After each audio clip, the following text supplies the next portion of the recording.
This is the Kaba ePlex 5800 series lock, compatible with a variety of FIPS credentials. And what we're going to do here is show how to use the lock in what we call Learn Lock mode, which will give you the ability to enroll user credentials, FIPS compatible cards, without using software.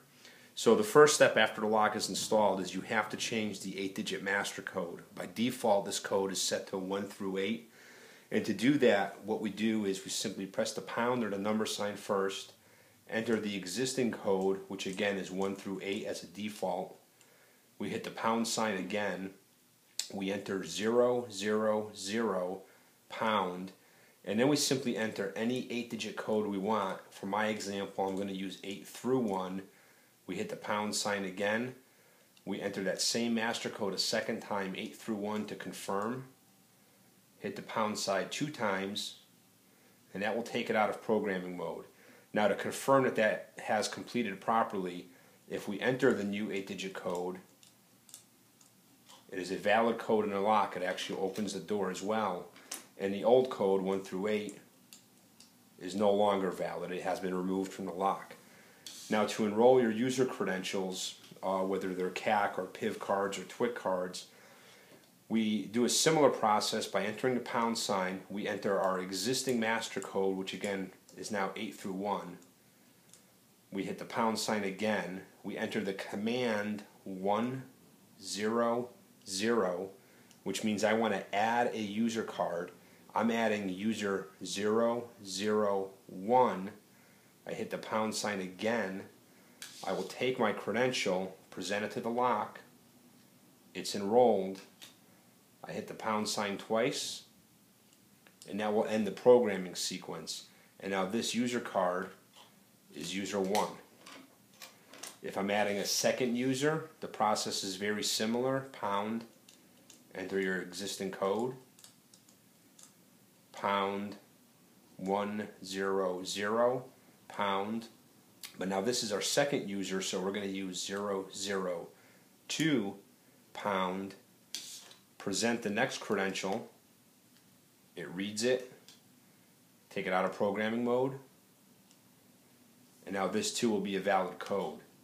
And you'll actually be able to add multiple cards in sequence without having to enter the 8-digit code repeatedly.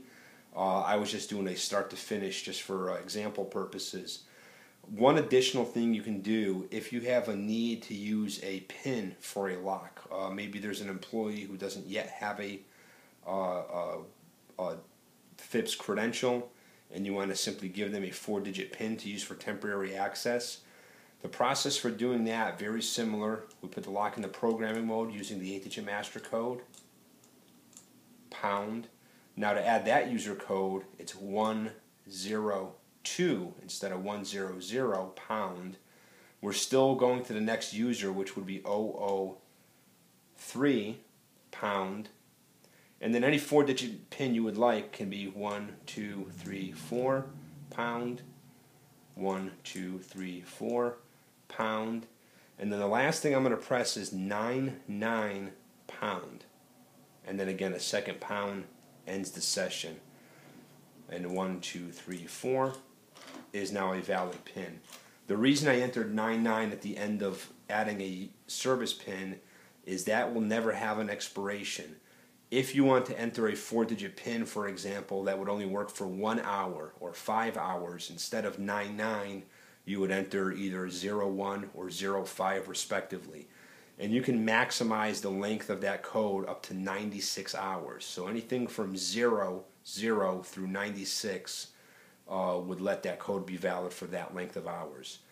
The very last thing is, if the lock already has an 8-digit code, perhaps you don't know what it is, there is a reset procedure on our locks. It's using the mechanical key. You would simply take that key, insert it in the lock. Sorry, wrong key. Insert it in the lock. Retract the latch. Hit the pound key. Enter 1 through 8. The pound key again. And that will basically reset the lock. It puts it back in factory mode. The previous cards are no longer enrolled, and the 8-digit master code is no longer valid. You get a red light.